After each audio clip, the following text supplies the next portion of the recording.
Welcome to Amore Vlogs!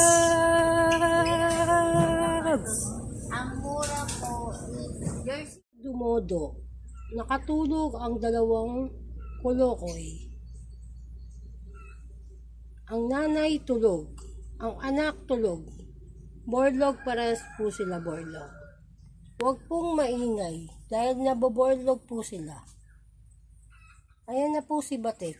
Wala na pong lakas. Ay, si Mengay pala, sorry.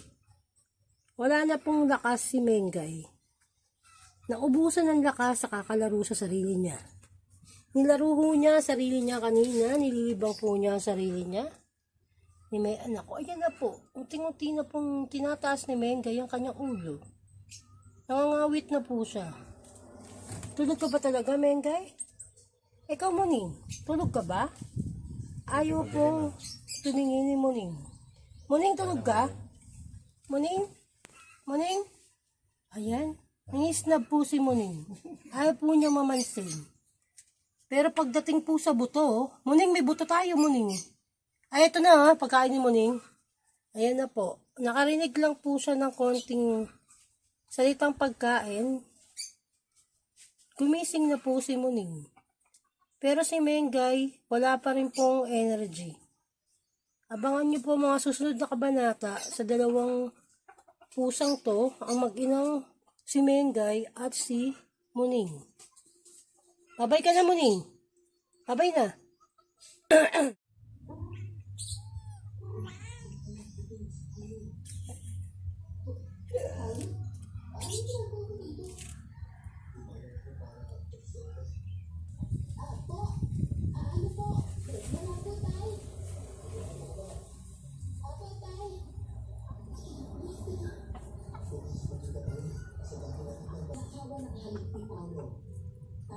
Linis.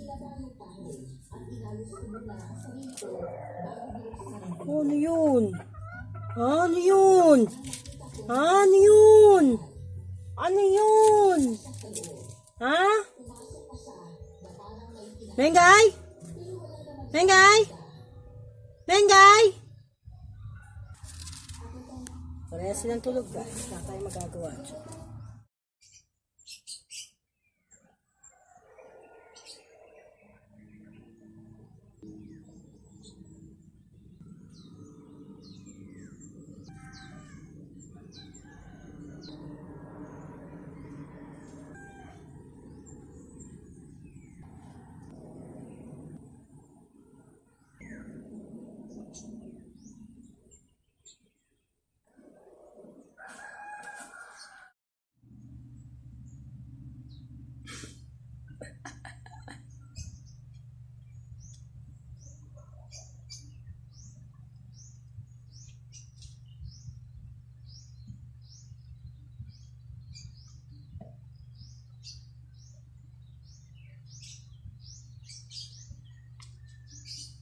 Talong-talong pa eh.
bang meron dito kay Muling, guys?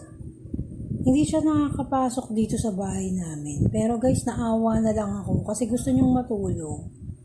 Antok na yan eh. Oh.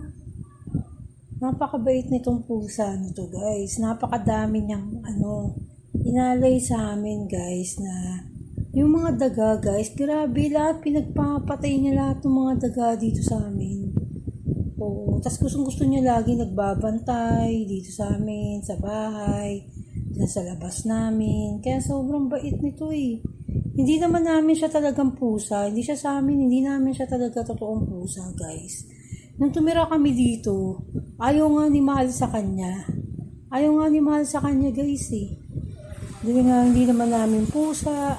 Pero ilang beses pa rin siya talaga, guys, bumabalik dito sa amin. Lagi siyang bumabalik, guys. So, ayun na nga, napamahal na sa amin to si Muning.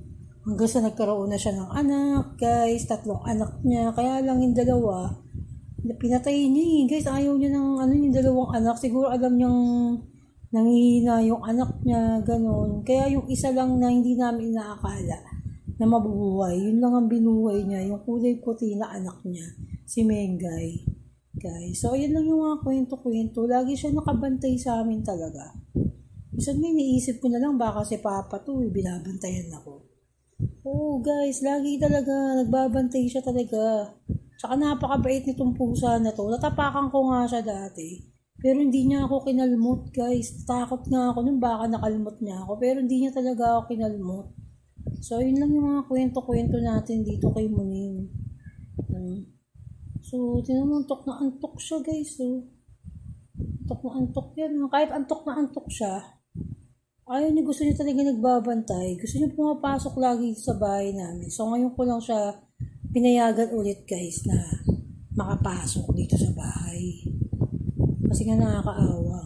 Kaya lang dami na talagang inaantig na pagkain ito. Guys, galit na galit nga ako minsan eh. Yung mga manok kong piniprepare, guys, lagi niyang kinakain. Kaya gagawa ko, tinatapon ko na lahat yun, guys.